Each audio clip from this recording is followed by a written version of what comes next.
आज 10 मार्च. तुम्हाला वजन कमी करण्यासाठी दिवसभरामध्ये काय करायचं आणि काय नाही करायचं लक्षात ठेवा. सगळ्यात महत्त्वाचं काय तर प्रत्येक 1 तासानंतर लहान लहान 30 सेकंद 40 सेकंद 50 सेकंदाची काहीतरी ॲक्टिव्हिटी करा.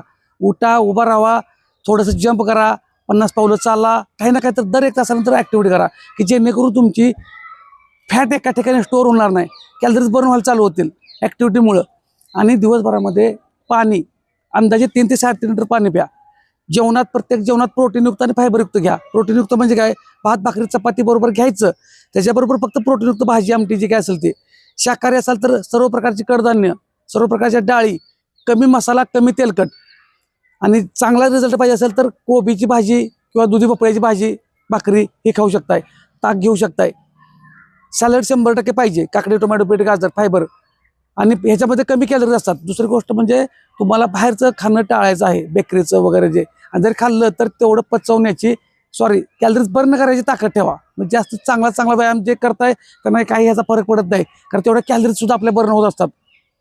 सकाळी चांगला व्यायाम करा, संध्याकाळी पण चांगला व्यायाम करा, पण दिवसभरामध्ये 1 तासानंतर एका ठिकाणी कंटिन्यू बसून राहू नका. हालचाली करा की जेणेकरून फॅट पण वाढणार नाही, पोट पण सुटणार नाही, वजन पण वाढणार नाही. अशाच माहितीसाठी फॉलो करा. फक्त लहान लहान सवय आहेत, त्या सवय बदलल्या की सगळं सोपं आहे. धन्यवाद.